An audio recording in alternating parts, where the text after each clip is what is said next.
Hello, my name is Chris Henry. I had a mini stroke when I was 30 years old. It happened on the morning of an international match for Ireland down in Dublin. So when I woke up the morning of the match, I went into the bathroom, splashed some water on my face and lost all strength on my left-hand side of my arm. My side of my face dropped and I lost all my speech. I quickly recognised the signs because my father had a stroke, so I knew something serious had happened. I managed to communicate to my roommate. He very quickly realised something was pretty significantly wrong. Very lucky he ran down and got the doctors with me within a few minutes. I was taken to the hospital. Within a few days they realised that I had a hole in my heart, which caused a mini stroke, and luckily they got to the bottom of it quickly and I was able to return to my rugby career. I was lucky as I recognised the signs and got treatment, but not everyone realises they're having a mini stroke. Hello, my name is Kathleen Began. I had a stroke when I was 50 years old. I took it all of a sudden. Nobody knew what was happening to me. They thought that I just had fainted, but when the ambulance come, they said there was a lot more wrong with me.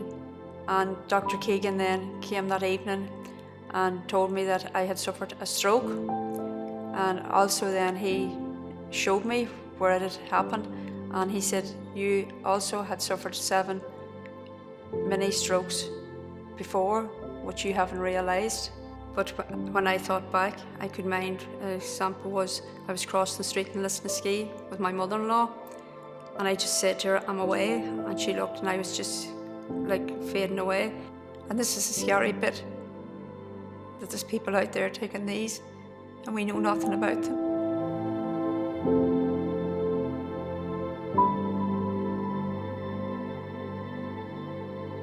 Hello, my name is Dr. Brian Gallen and I'm a stroke consultant.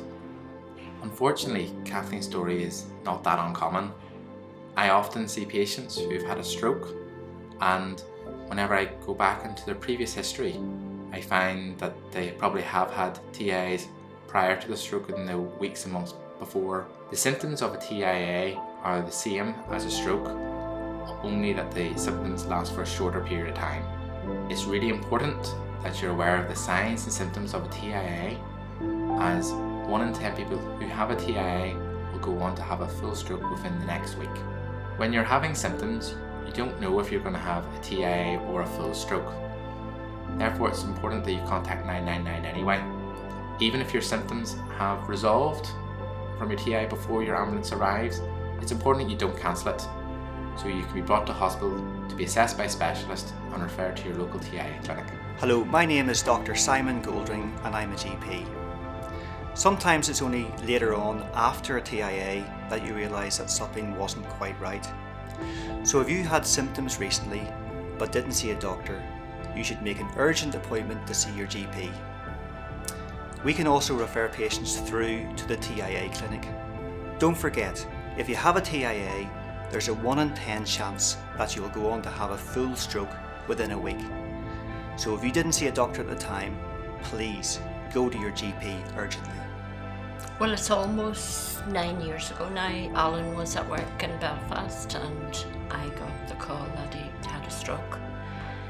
And I wasn't expecting it to be as bad as it was. He was in hospital for 6 months and he lost his speech totally. The day before he went to work was a Sunday, and we were doing FaceTime call with the children, and Alan just went phew and disappeared onto the floor, and he was out for a minute or two.